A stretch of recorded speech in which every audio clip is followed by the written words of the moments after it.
မျက်ရည်ပြဆက်ဆိုတဲ့ချင်းလေးပြောစရာမလိုအောင်ကောင်းလုံးပါတယ်နော်အဲ့တော့ဒီချင်းမှာသူကီးကတော့ကီးအီးနဲ့ပေါ့နော်ဒါပေမဲ့ထူးခြားတာသူကကီးအီးနဲ့မစပါဘူးတခြား reminder တွေအဲ့လိုဆိုတွေလာတွေနဲ့အဲ့လိုစတာပေါ့နော်အဓိကအဲ့ဒီမှာသူတို့ကျွန်တော်တို့ B ကိုဒီတိုင်းကင်ပြီးတော့ခါတိုင်းဆိုအဲ့လိုမကင်နဲ့နော်ဒါပေမဲ့တစ်ချိုး open ထားလိုက်မယ်B-sus4 ပေါ့နော်B-sus4 ရဲ့ G flat minor တို့နောက် A-sus2 လေးကျွန်တော်တို့ A ဒီလိုကင်မယ်ပြီးရင်လွတ်လိုက်မယ် open လေးတွေပေါ့အဲ့တော့ကျွန်တော်တို့ B 9နှစ်1နှစ် open 1 open ပြီးရင်ကျွန်တော်နှစ်နဲ့1နဲ့ပြန်ပြီးတယ်နော်အမှလက်ညိုးက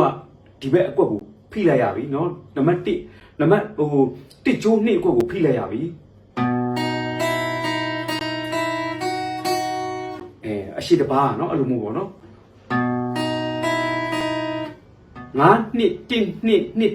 9နှစ်1နှစ်2 1ပေါ့เนาะ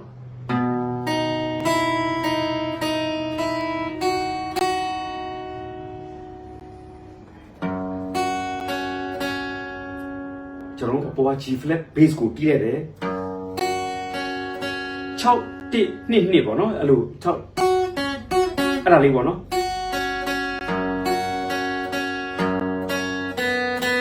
အဲ့လိုလေ6 1 2 2 6 1 2 2ပြီးရင်6နှစ်နှစ်ကျိုး open လေးနှစ်ခါပေါ့နော်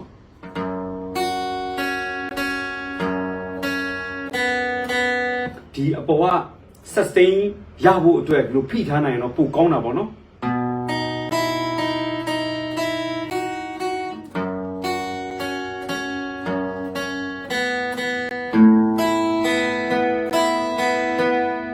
9ကျိုးလွတ်တန်ရင်ပြီးရင်1ကျိုး2ကျိုးကလည်းလွတ်တန်ပါပဲပြီးရင်ကျွန်တော်တို့ဒီ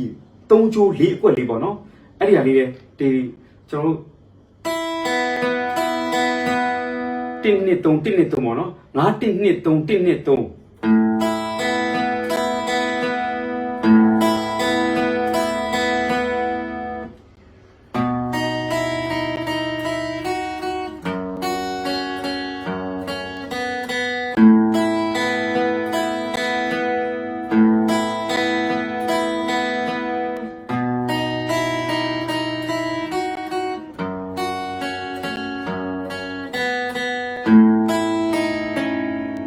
နောက်တစ်ခေါက်ဒီ A sus2 လေးကျတော့ဒီလိုဖြစ်သွားတာပေါ့နော်ကျွန်တော်တို့2ကျိုး4အကွက်နဲ့ဒီ3ကျိုး6အကွက်ပေါ့နော်အဲ့ဒီမှာမှ9 1နဲ့3တီးလိုက်တာပေါ့1ကျိုးကိုပြန်တီးတယ်ပြီးရင်2ကျိုးလွတ်တန်နဲ့1ကျိုးလွတ်တန်ပေါ့နော်အဲ့လို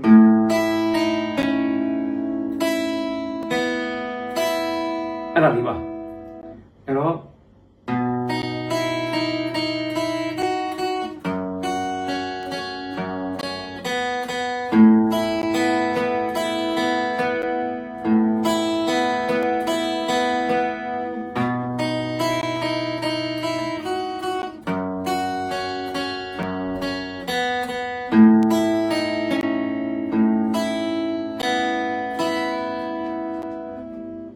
မူရင်းတွေမှာဒါ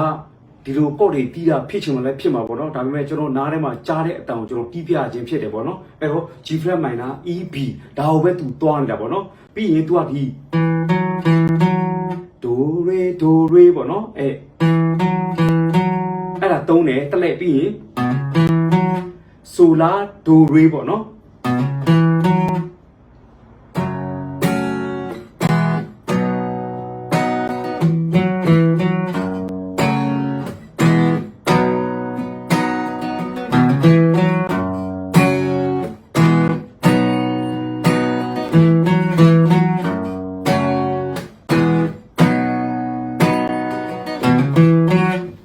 အဲ့ဒီ backing တွေပဲစိုးတော့တာပေါ့နော်တော်တော်များများနေရာတွေကပေါ့နော်အဲ့တော့ G flat minor ကြီးကိုကင်မယ်အပေါ်တစ်ချက်တီးမယ်ပြီးအောက်တစ်ချက်တီးမယ်အဲ့လိုပေါ့နော်ဒီ E နဲ့ B ကတော့3 off နဲ့4 off ပေါ့နော်အဲ့မှာတစ်ချက်စဆိုပြီး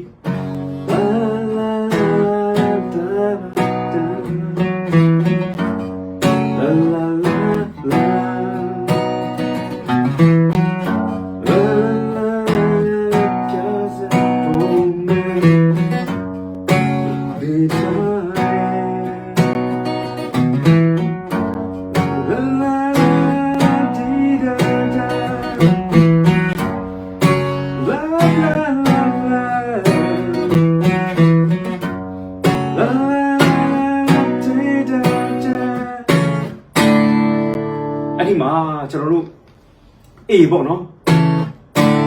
A ကိုသူကဒီငါးကြိုးဒီလေးခွက်ကဒီ flat ကိုယူတာပေါ့နော်သူ့ရဲ့မိကိုယူတာပေါ့နော်ကျွန်တော် A ဒီလိုကင်နေပြီးရင်အတန်ကဒီလိုဖြစ်သွားမှာပေါ့နော်ဒီ flat D ပေါ့ကျွန်တော်ဒီ set2 လေးပေါ့နော်ကျွန်တော်တို့ A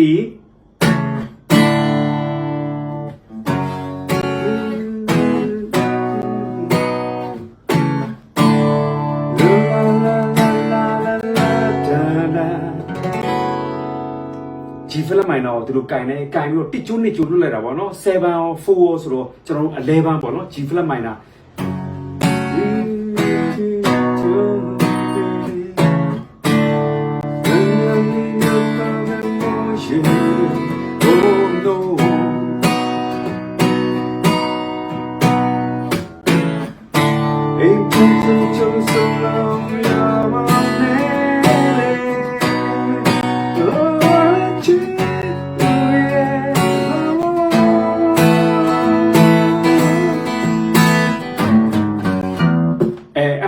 ကျွန်တော်တို့ chorus က B ဆို G flat minor ပြီးရင်လွမ်းမောဆိုရင်ကျွန်တော်တို့ A sus2 လေး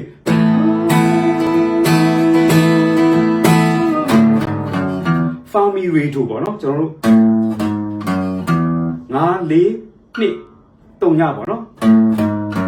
သူက E ရဲ့ Fa mi re do ကိုတီးတာပေါ့နော်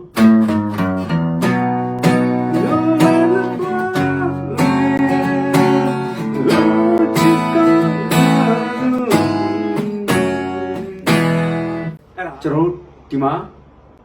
1နဲ့3ဖိတယ်ပြီးရင်ဒါ2ဒါ4ပေါ့နော်ပြီးရင်ကျွန်တော်အပေါ်ဟာကျိုးနဲ့ base အနေနဲ့ဆိုဒီလိုဖြစ်သွားတာပေါ့နော် mi re do ပေါ့နော်အဲ့ဒါကိုကော့ကအဲ့တော့အရှိမနော်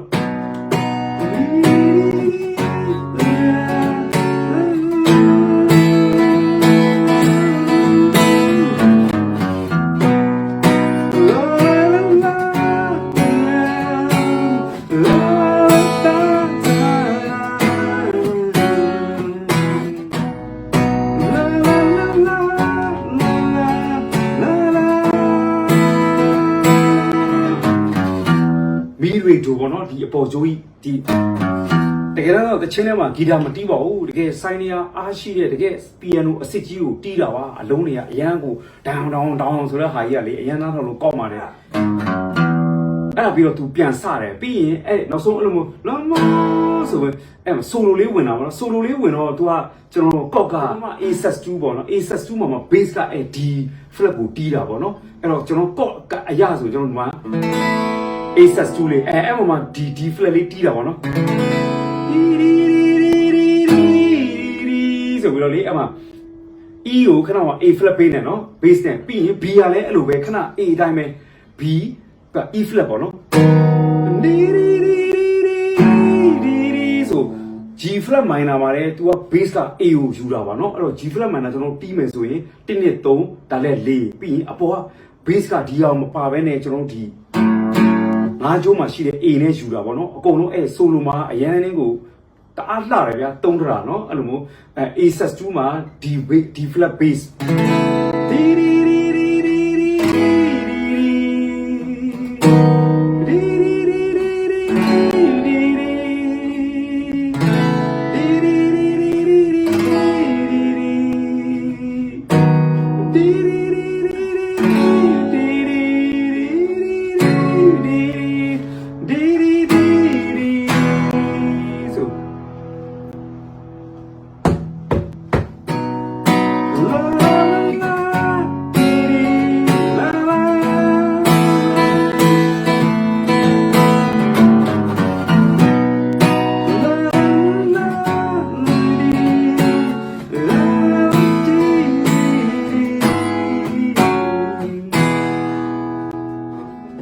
အစဆုံးကအဲ့တိုင်းလေးပါပဲ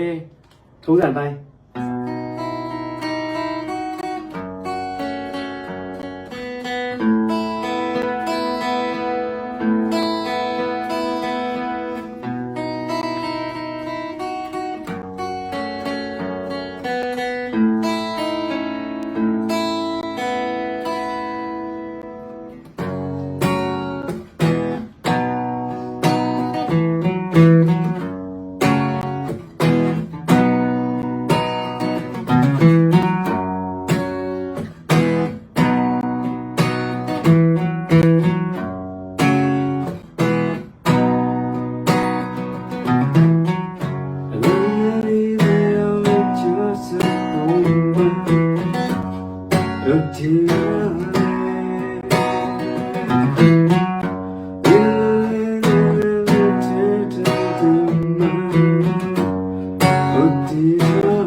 တီးရတာအဲ့လိုနည်းနည်းထောက်တာဖြစ်တဲ့အတွက်ဆိုကပြူရတာလည်းအကျင့်မရှိတော့နည်းနည်းကျွန်တော်အရင်အမမလေးနဲ့ဖြစ်တယ်နော်တိခန့်ပြီးကြည့်ပေးပါသူ့ဆိုလိုလေးက slide guitar လေးနဲ့တကယ်ကိုချွဲလွဲနေအောင်ပြီးထားတာပေါ့နော်အလုံးကသူကဒီကျွန်တော်တို့ဒါ E ပေါ့နော်ဒီအလုံးလေးလေးလုံးကိုပဲပတ်တီးသွားတာပေါ့နော်ကျွန်တော်တို့ဒိုးဆိုပြီးရင် re လာပေါ့နော်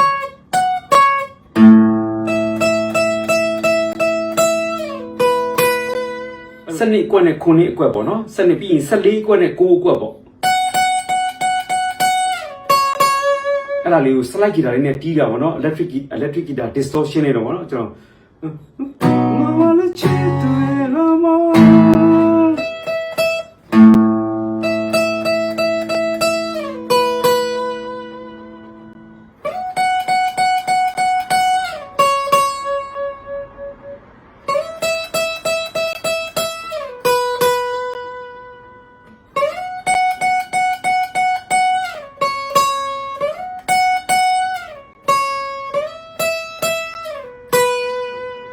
channel လေးကိုအမြဲအားပေးနေတဲ့ဒီကညီကိုမောင်နှမတွေ